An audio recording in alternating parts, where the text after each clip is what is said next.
नमस्कार प्रेक्षकांनो, आजच्या भागामध्ये आपण बघूया तर इथे आभाला खूपच जास्त आनंद झालेला असतो. कारण तिला ट्रॉफी मिळालेली असते. कारण तिचं स्टॉल सगळ्यातच बेस्ट असतं. तिने खूप उत्तम पद्धतीचे चॉकलेट्स बनवून नेलेले असतात आणि ती चॉकलेट्स तिला मानसीने दिल्यामुळे ती आता सगळं क्रेडिट मानसीला देत असते. आपली ट्रॉफी ती घरी आल्यानंतर लगेच मानसीला देते आणि मानसीच्या पायासुद्धा पडते. तेव्हा इथे मानसीचा आशीर्वाद घेतल्यानंतर मानसी म्हणत असते, "आभा अगं काय करतेस तू? पाया कशाला पडतेस?" तेव्हा इकडे आभा म्हणत असते, "हां वहिनी, मग काय झालं? अगं तुझ्यामुळेच तर मला इतकं इन्स्पिरेशन मिळाले. तुला माहिती आहे का, तुझ्यामुळे मला ही ट्रॉफी मिळाली आहे. मग आता तुझा आशीर्वाद घ्यायला नको का?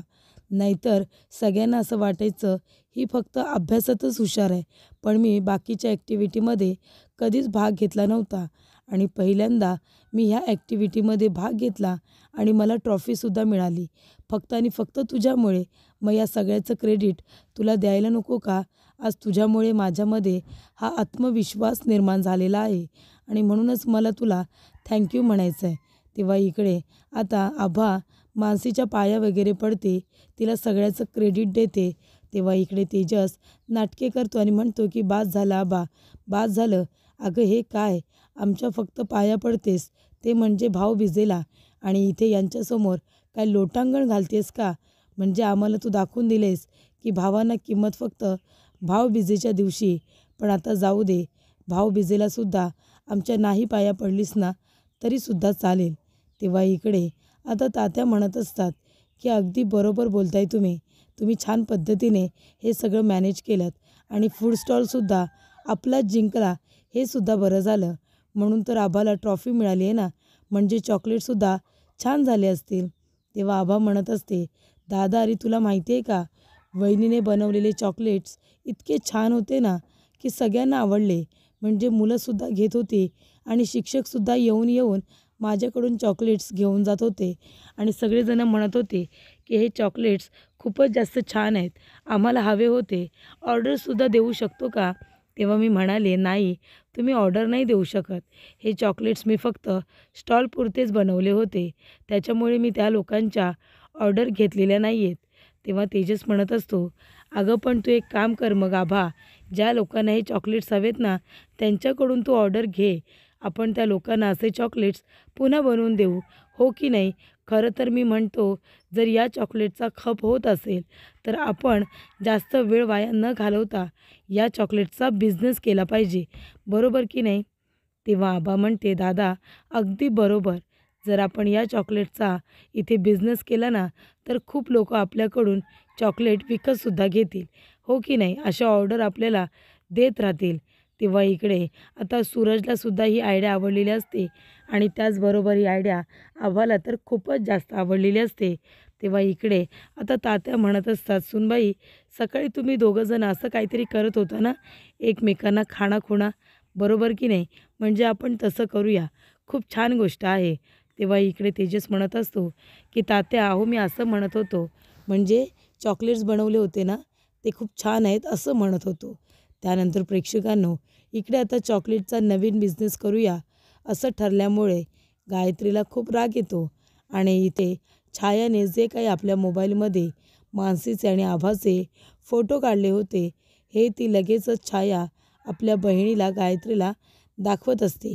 गायत्री ते फोटोज बघते आणि मोबाईल बाजूला फेकून देते आणि म्हणते की "अच्छा, म्हणजे हे सगळं करण्यासाठी त्या आभाने एवढ्या जोरात ताट बडवलं होतं, हो का?" तेव्हा इकडे छाया म्हणते, "हो ना ताई, अगं तिने किती जोरात ताट वाजवलं, तू बघितलंस ना?" आणि इथे छाया म्हणत असते की "तुला माहिती आहे ताई, इकडे आहे ना सगळेजणं आता त्या मानसीचं कौतुक करत आहेत. मानसी घरामध्ये सगळ्यांची लाडकी झाली आहे, लाडकी. मानसी करते ते बरोबर असं सगळ्यांना आता वाटतंय. आणि आता नवीन काय, तर आता चॉकलेटचा खप झाला आहे ना, तेव्हा आपण एक काम करूया, आपण आता चॉकलेटचा बिझनेस करूया." असं त्यांचं ठरलं आहे. आता नवनवीन चॉकलेट बनवणार आणि विकणार. तेव्हा इकडे आता काहीतरी करायला हवंच. तेव्हा गायत्री म्हणत असते की "आता छोटे मोठे खेळ खेळून जमणार नाही, आता मोठा घाव घालायला हवा." तेव्हा विनोद म्हणतो, "हे बघा दीदी, तुम्ही फक्त बोला, काय करायचं आहे फक्त बोला, ते करून टाकतो. तेव्हा गायत्री म्हणते, काय करणार आहात तुम्ही? तुम्ही दोघेजणं फक्त घोळ घालता. मागच्या वेळेला ते औषध टाकलं होतं तेव्हा किती मोठा घोळ घातला होतात ते माहिती आहे ना तुम्हाला? पण आता ह्या वेळेला खूप मोठा धमाका तर मिस करणार आहे. तेव्हा इकडे छाया म्हणते, काय करणार आहेस दीदी? तेव्हा इकडे ती म्हणते, जेव्हा करेन ना तेव्हा कळेलच, आता काही बोलत नाही. तेव्हा इकडे आता विनोद म्हणत असतो, की आता ते लोकं जे काही करतायत ना त्याच्यावरती बारीक लक्ष ठेवायला हवं आहे.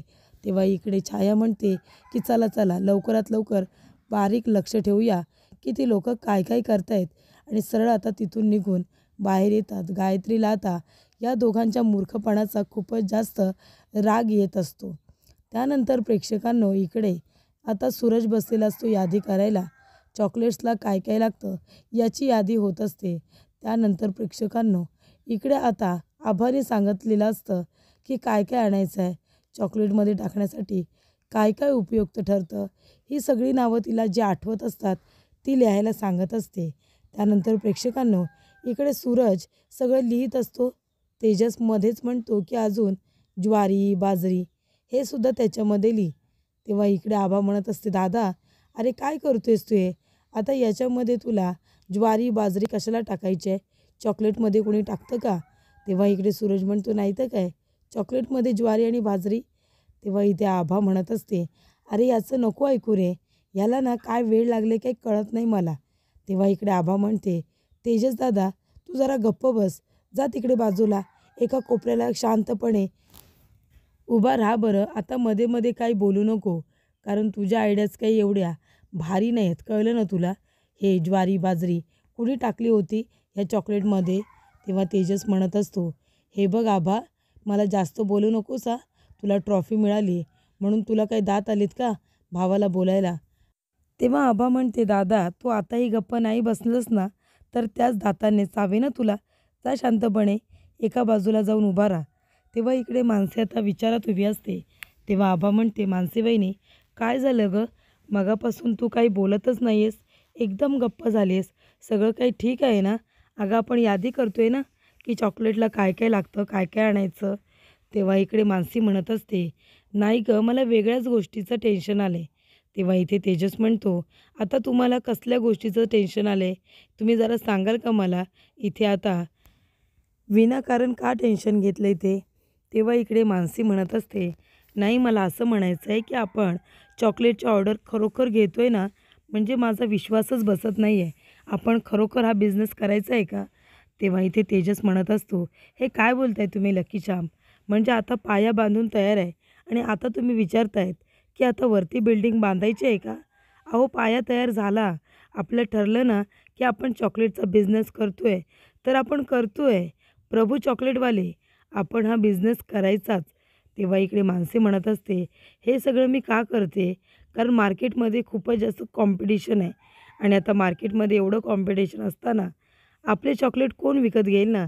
म्हणजे बघा तुम्ही, आता कॉलेजच्याच इथे स्टॉल लावला, कारण तिथे दुसरं चॉकलेटचा स्टॉल कुठलाच नव्हता. तेव्हा तिथे कॉम्पिटिशन नव्हतं, म्हणून सगळेजण आपले चॉकलेट घेत होते. पण आता मार्केटमध्ये तसं नसणार आहे ना. मार्केटमध्ये कितीतरी चॉकलेट आहेत आपल्याला कॉम्पिटिशनला. मग आपलेच चॉकलेट का बरं घेतील?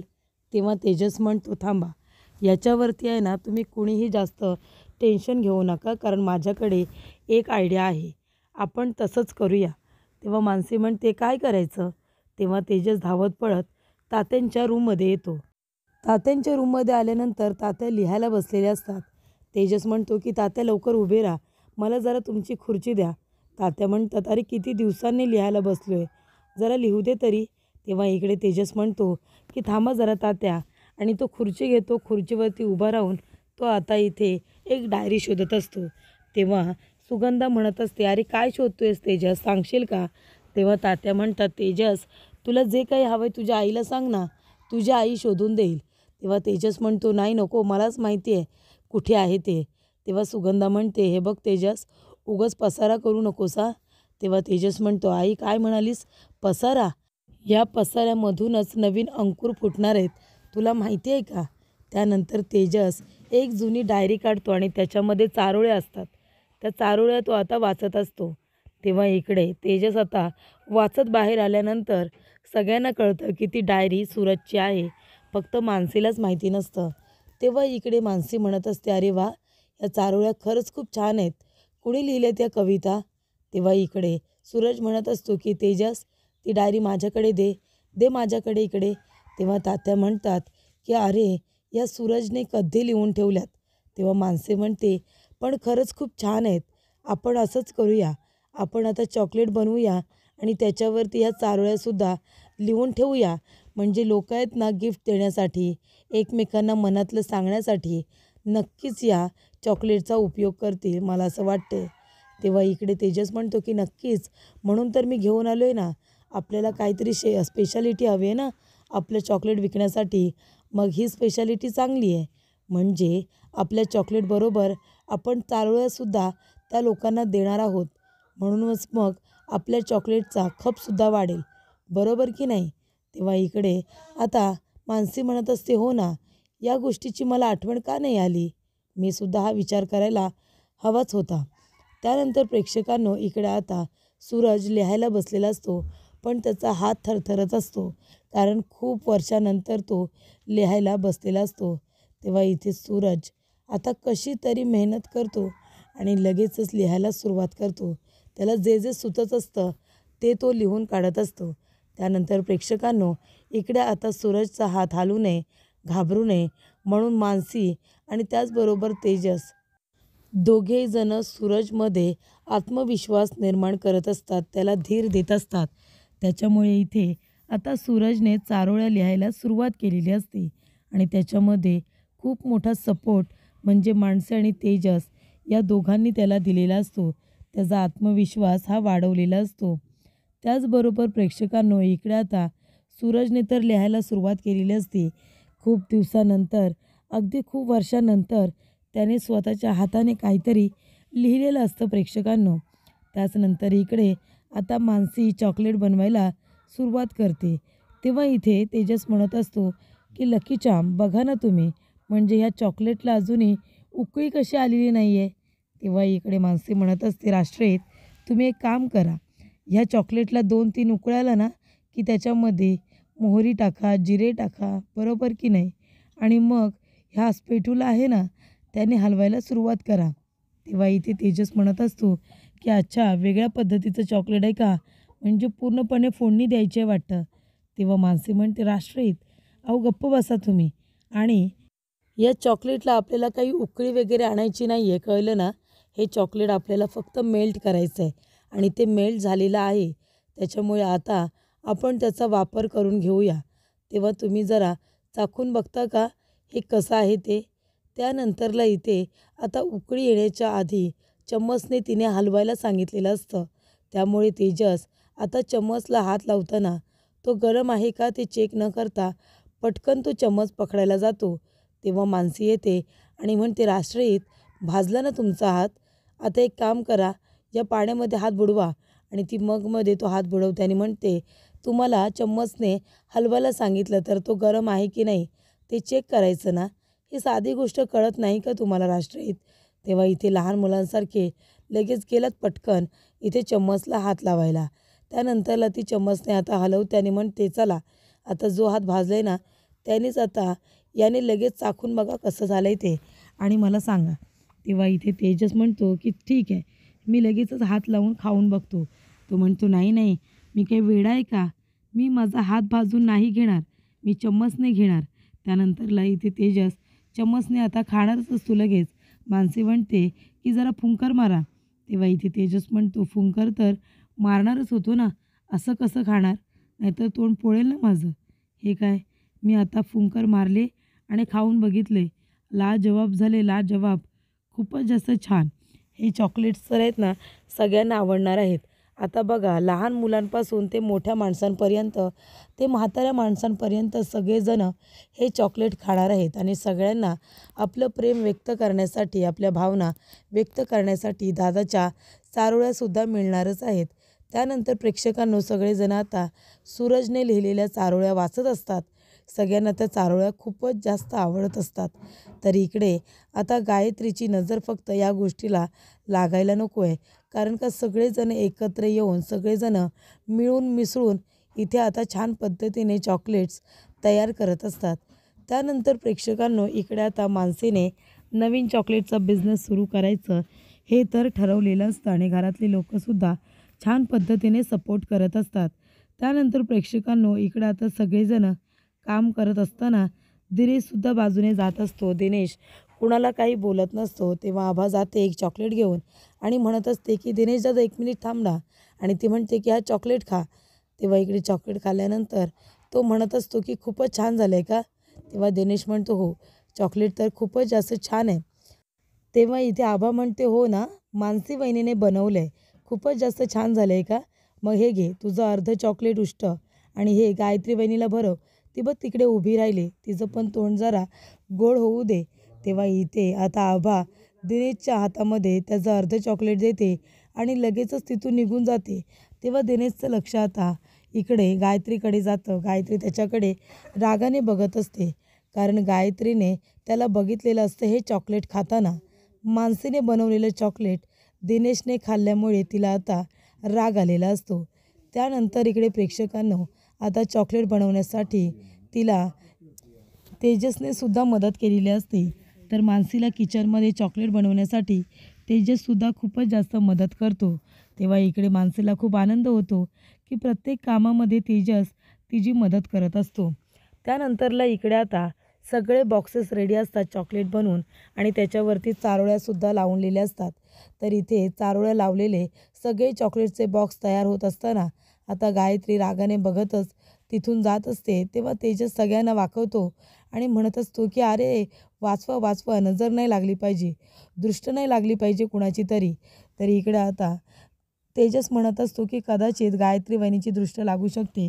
तेव्हा सगळ्यांनी इथे वाका, आपले चॉकलेट्स त्यांना दिसले नाही पाहिजे. त्यानंतर प्रेक्षकांनो इकडे आता खूप छान पद्धतीने सगळे चॉकलेट्स हे रेडी झालेले असतात. तेव्हा सगळेजण बसून इथे आता छान पद्धतीने चॉकलेट तयार करत असतात, त्याचबरोबर पॅकिंग करत असतात. तर इकडे सूरज, आभा आणि तेजस तिघेही जण एकत्र आलेले असतात. तेव्हा मानसी त्या तिघांना एकत्र काम करताना बघून खूपच जास्त ती आता खुश झालेली असते की सगळे लोक इथे आता पैसे कमवण्यासाठी घरामध्ये कामाला हातभार लावत आहेत, सगळेजण मेहनत घेत आहेत. ही गोष्ट आता मानसीला खूप जास्त आवडलेली असते.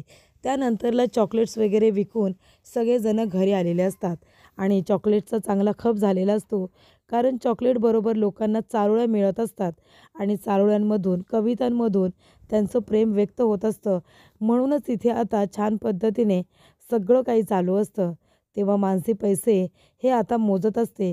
तेवढ्यातच ती म्हणत असते की तात्या, म्हणजे मला असं म्हणायचं आहे, आपण जेवढी गुंतवणूक केली होती ना चॉकलेट बनवण्यासाठी, ती गुंतवणूक जी आपण केली होती त्याच्यानंतरला आपल्या चॉकलेटांचा जो काही खप झाला आहे त्यामुळे आपल्याला 3,500 रुपयाचं प्रॉफिट झालं आहे.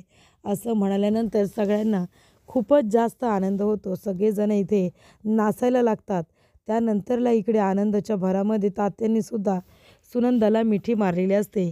त्यामुळे इथे दोघांना इतका आनंद होतो की इथे मुलांसमोरच दोघेजणं एकमेकांना मिठी मारतात. तेव्हा सगळ्यांचं लक्ष तात्या आणि सुनंदाकडे जातं. तेव्हा तात्यासुद्धा आता लाजतात आणि सुनंदासुद्धा. तात्या म्हणत असतात, नाही खरं तर सांगू का कसं आहे सूनबाई, अगं या घरामध्ये आहे ना कितीतरी वर्षांनी सगळे प्रभू एकत्र आले, त्यांनी मेहनत केली आणि हे पैसे कमावलेले आहेत. कितीतरी वर्षांनी कष्टाने कमावलेली लक्ष्मी घरामध्ये आलेली आहे. तेव्हा मानसी म्हणत असते, तात्या आता रोजच ही लक्ष्मी आपल्या घरामध्ये येणार, तुम्ही अजिबात काळजी करू नका, आपण सगळेजण मिळून प्रयत्न करू. तेव्हा आबा म्हणतात, हो ना, आता तू आली आहेस ना बाळा या घरामध्ये, आता सगळं काही व्यवस्थित होणार, सगळं काही मार्गी लागणार. त्यानंतरला इथे आता सगळेजण मानसीचं कौतुक करत आहेत. मानसी इतकी चांगली आहे की ती सगळ्यांना समजून घेते, सगळ्यांची बाजू समजून घेते. त्यानंतर सगळ्यांची मदतसुद्धा करत असते आणि घरसुद्धा सांभाळत असते. तेव्हा तात्या म्हणतात की आज आपल्याला एवढा फायदा झाला, याचं सगळं क्रेडिट आहे ना मानसी तुला जातं बाळा, कारण हे तुझ्यामुळे शक्य झालेलं आहे. तेव्हा मानसी म्हणते, नाही तात्या, मी एकटीने काही केलेलं नाही आहे, अहो माझे पार्टनर आहेत ना. तर सूरज दादाने इथे आता स्वतःच्या हाताने ह्या कविता लिहिल्या, चारोळ्या लिहिल्या आणि त्यांच्या ह्या चारोळ्यांमुळे आपल्या चॉकलेटचा खप जास्तीत जास्त प्रमाणात झालेला आहे असं मला वाटतं आहे. त्याच्यामुळे त्यांनासुद्धा या सगळ्याचं क्रेडिट गेलंच पाहिजे. माझे पार्टनर असताना मला घाबरायची काय गरज आहे? आपलं काम व्यवस्थितरित्या होणारच. आपण सगळ्यांनी मिळून जर प्रयत्न केले ना तर नक्कीच आपल्याला यश येईल. अजिबात घाबरण्याचं कारण नाही आहे. तेव्हा इकडे सगळेजण एकत्र येऊन आता छान छान बोलत असतात. व्यवसायसुद्धा चांगल्या पद्धतीने वाढवत असतात. त्याच्यामुळे गायत्रीला हे सगळं ऐकून खूपच जास्त राग येत असतो. गायत्रीला अजिबात हे ऐकवत नाही. तर पुढील भागामध्ये आपण बघूया. तर इकडे आता मानसीचं जे कौतुक चालू असतं ते गायत्रीला ऐकवत नसतं. गायत्री म्हणत असतो की छाया, उद्यापासूनच प्रभू निवासाचे जे काही वारे आहेत ना ते बदलणार आहेत. मानसीला आता खूप काही सहन करावं लागणार आहे. तर इथे छाया म्हणते, काय झालं दीदी? तेव्हा इकडे आता तिला इकडे गायत्री म्हणत असते की उद्या बघच तू, उद्यापासून आहे ना मानसीचं सगळं चित्रच बदलून जाईल. आता त्यांची ही सुरुवात आहे ना तीच त्यांचा कधी शेवट होईल हे कळणारच नाही त्यांना.